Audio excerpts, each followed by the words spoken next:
Será que outubro rendeu por aqui?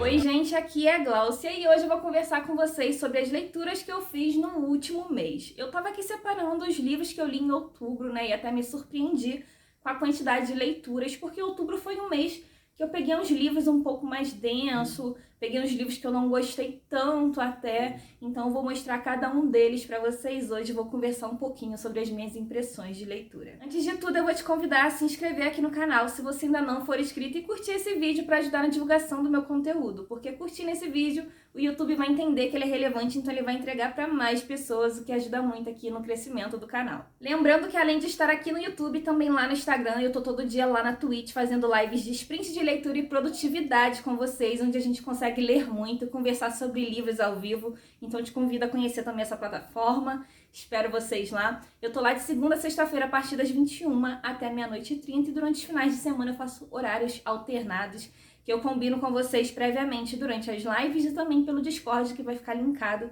aqui embaixo. Deixo aqui também meu agradecimento para todos os membros do Clube Mais Que Livros, que é o clube aqui do canal que fica lá no Catarse. Se você ainda não conhece esse projeto, ele vai estar linkado aqui também na caixinha de descrição para você entender melhor como funciona, para você saber quais são os benefícios de estar nesse clube. Então vai lá conferir e quem sabe venha fazer parte também.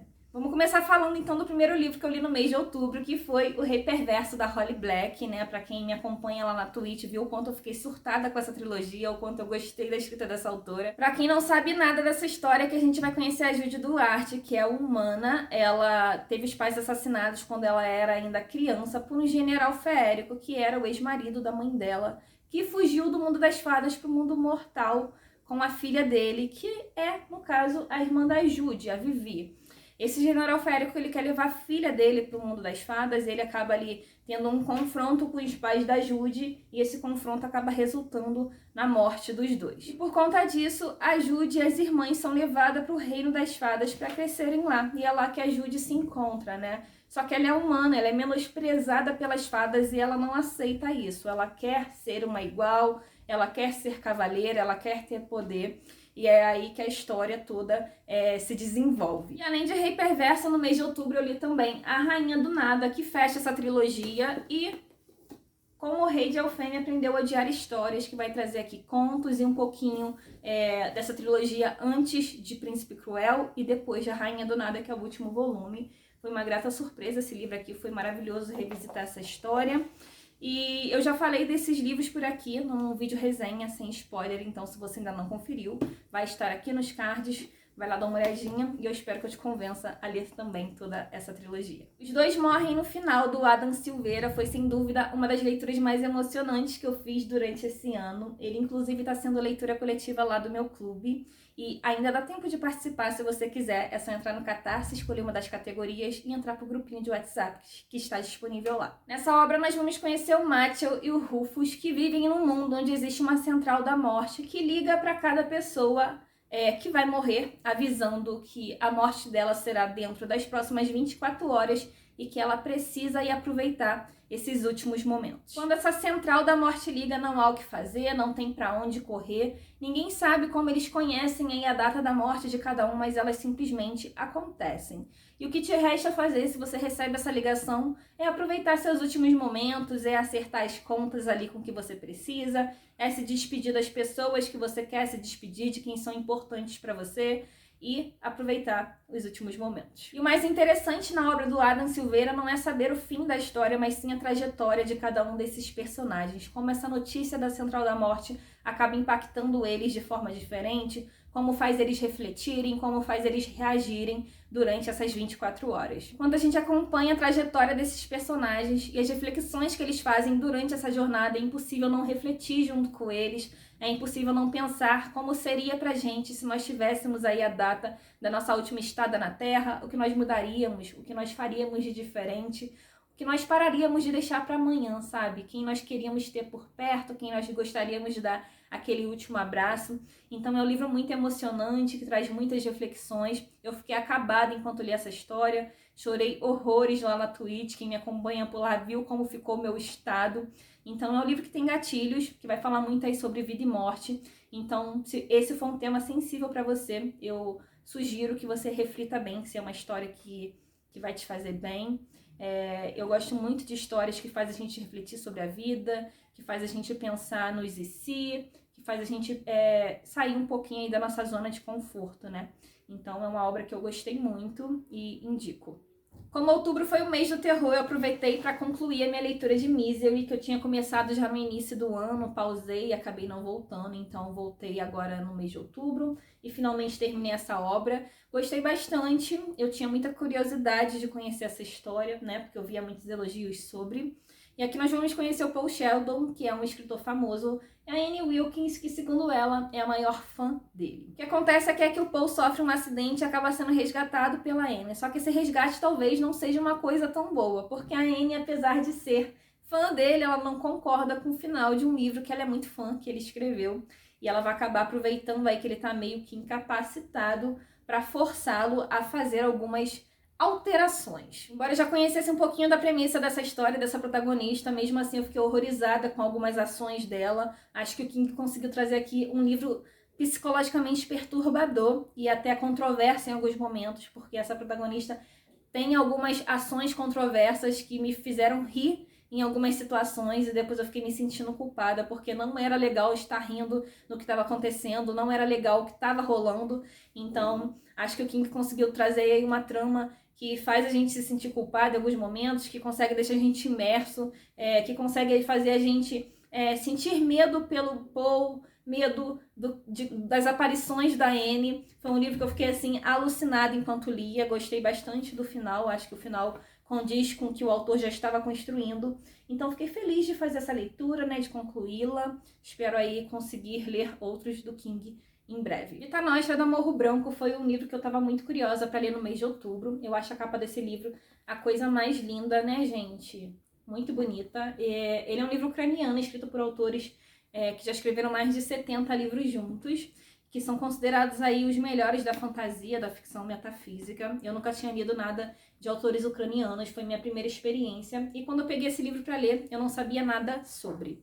Então fui aí bem surpreendida com o que acontece aqui. Ele é naquele estilo Dark Academia, então eu tava bem por fora do que ia acontecer, achei que era uma história mais leve e acabei encontrando uma história bem diferente aqui do que eu imaginava. Nessa obra a gente vai conhecer a Sasha Samokina, ela tá numa viagem de férias com a mãe, tá aí na praia, né, tá muito feliz com o ambiente, só que ela começa a perceber que ela tá sendo vigiada por um homem, né, seguida por um homem todos de preto, com roupas que não condizem ali com aquele ambiente de praia.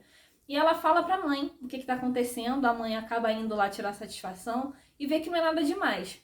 Só que o homem insiste em persegui-la. E aí ela começa a desejar, né, toda vez que o homem chega perto, que aquilo fosse um sonho. E ela entra aí num looping. Toda vez que ela deseja isso, ela volta pro mesmo dia e pro mesmo dia.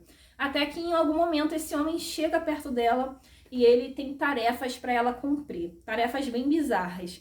E se ela não cumprir essas tarefas, alguém vai sofrer as consequências. Alguém que ela ama muito, né, que seja muito próximo dela, vai sofrer as consequências, então a Sasha acaba se vendo obrigada a cumprir essas tarefas. E quando ela cumpre essas tarefas, ela sempre volta, né, para casa e ela vomita moedas de ouro, né? Ela não sabe por que isso está acontecendo, ela não sabe para que são essas moedas e depois ela vai descobrir o motivo, né? As moedas vão comprar a entrada da Sasha para o Instituto de Tecnologias Especiais, onde ela vai ser obrigada a estudar por esse homem, né? Mesmo que contra a vontade dela, porque senão ela vai sofrer as consequências.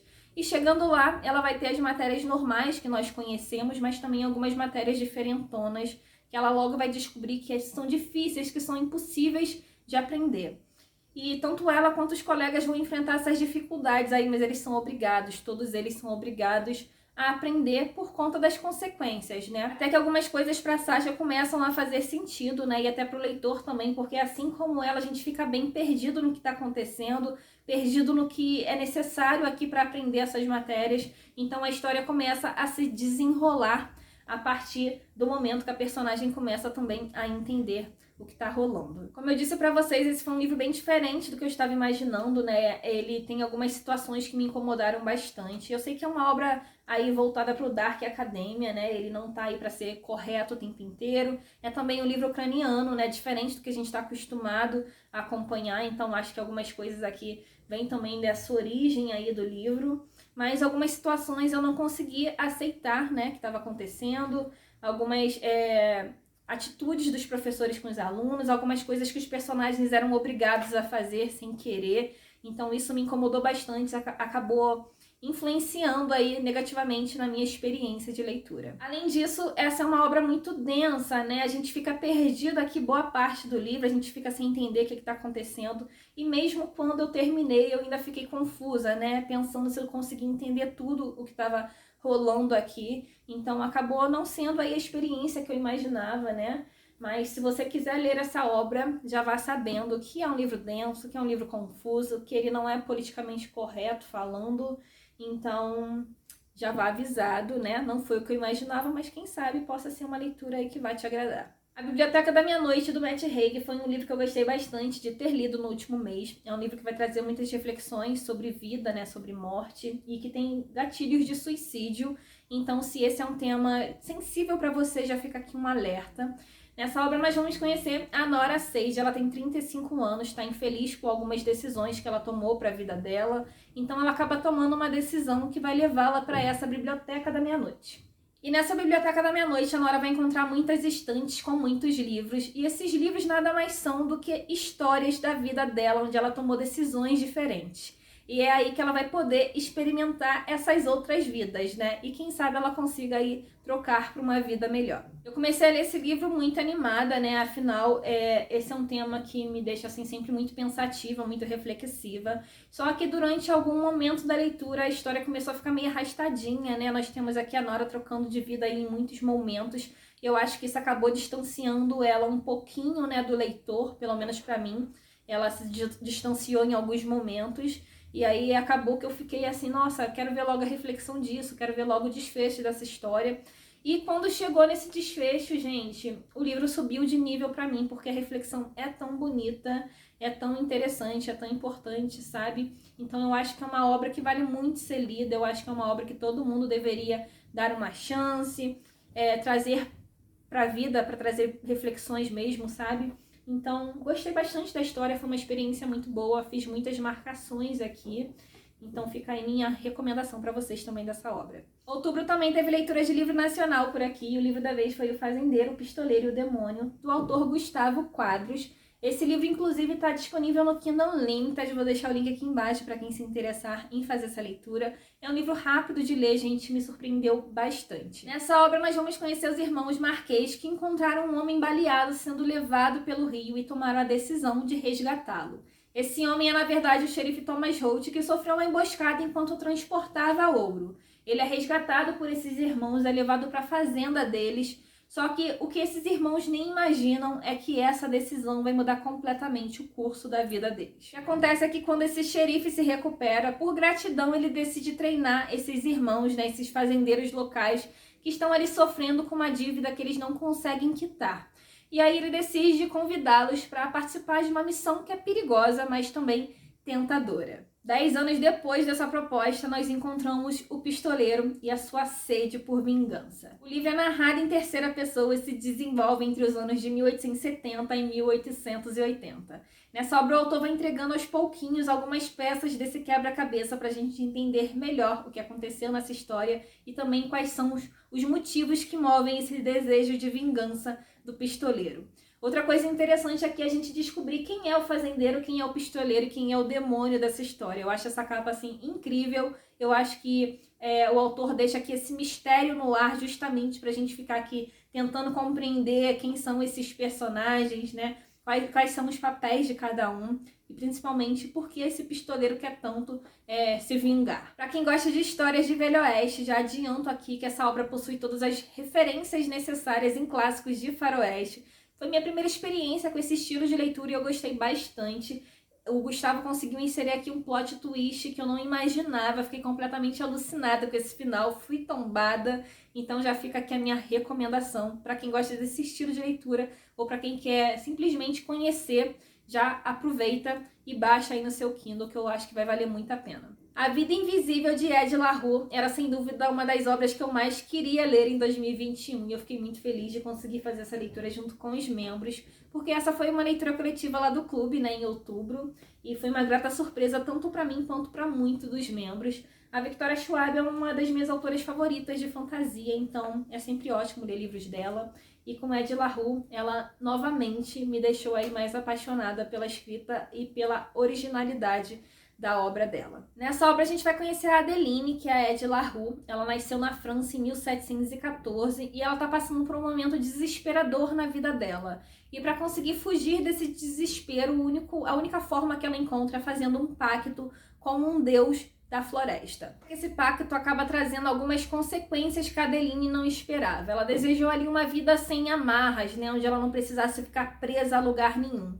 E para que isso aconteça, esse Deus acabou tornando ela uma pessoa esquecível. Ela vai ser esquecida por todos. Só que 300 anos depois, alguém vai se lembrar dela. E é aí que a história fica interessante. Por que essa pessoa se lembrou dela? E a gente só vai descobrir lendo. Diferente das outras obras da Schwab que eu já li, esse é um livro muito mais poético, muito mais lírico. Não é uma obra para ler correndo, sabe? Para devorar, pelo contrário. É um livro para ler devagarzinho, refletindo sobre, absorvendo todas as mensagens que a autora quis passar aqui e com um final bem emocionante, bem significativo. Eu amei essa protagonista, acho que ela é inesquecível, tão inesquecível quanto foi essa história. E por último, nós temos a Sonata Perfeita da Rose Tremain, que tem essa capa belíssima. Ele foi leitura coletiva da Hélice da Sofrência. E eu queria ler esse livro já tem algum tempinho, mas ele foi, assim, completamente diferente do que eu imaginava. Nessa obra nós vamos conhecer o Gustave, que é órfão de pai e filho único, ensinado pela mãe a conter seus sentimentos. Inclusive, a mãe quase não demonstra amor por esse garoto. E, em contrapartida, conhecemos o Anton, que é um menino sensível judeu, apaixonado por música, por piano, né? Ele gosta de tocar.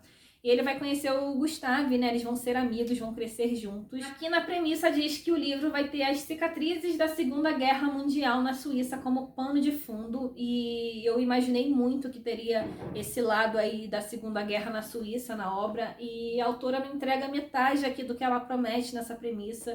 Foi um livro que me decepcionou bastante, que me deixou, assim, bem triste enquanto eu fazia a leitura, principalmente por conta do protagonista, né, o Gustave. Ele é um protagonista que sofre muito, a gente vê que ele tem bom coração. Ele já começa a vida sofrendo por conta da falta de amor da mãe, né? A gente vê que ele é um personagem muito carente de amor materno, de qualquer tipo de amor, na verdade, porque ele precisa de amor e ele não tem em casa já. É um personagem que vai catando migalhas de amor no decorrer da vida. E isso me deixou, assim, bem frustrada, porque não foi legal de acompanhar. A gente vai acompanhando aí o Gustave e o Anton, né, na vida adulta. A gente vai acompanhar eles aqui, acho que até os 50 anos, se eu não me engano. E mesmo ali com os 50 anos, o Gustave continua, assim, dependente emocionalmente das pessoas, né, se doando muito e recebendo muito pouco em troca.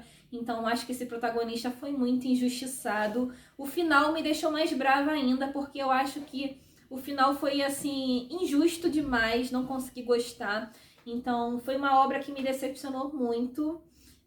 Foi bem diferente do que eu imaginava. A sorte que é um livro bem rapidinho de ler, ele é pequeno. Acho que a autora pecou muito aqui, deu uma ideia bem diferente do que a gente ia encontrar nessa obra, né? Uma história de música, de amizade. Imaginei que seria uma história assim, que teria um pano de fundo sofrido, mas que teria uma mensagem legal no final, e eu não consegui encontrar nada disso aqui. Por hoje é isso, eu espero que vocês tenham gostado de conhecer quais foram as minhas leituras do último mês e gostado também de conhecer minhas impressões sobre cada uma. Me conta aqui se vocês já leram algum desses livros, se querem ler, se ficaram com vontade de conhecer. Lembrando que eles vão ficar linkados aqui embaixo na caixinha de descrição. E se vocês quiserem adquirir algum deles, não deixem de usar meu link da Amazon, porque eu ganho uma pequena comissão em cima da compra de vocês. E essa é uma ótima forma também de estar ajudando aqui a patrocinar meu trabalho, sem pagar nada a mais por isso. Se você gostou desse vídeo, deixa aqui o seu joinha, que isso ajuda muito na entrega do meu conteúdo e na divulgação do meu trabalho. E se inscreva aqui no canal para ficar por dentro de todas as novidades que virão por aí. Eu vou ficando por aqui. Um beijinho para vocês, um beijinho para todos os membros lá do Clube Mais Que Livros e a gente se vê num próximo vídeo.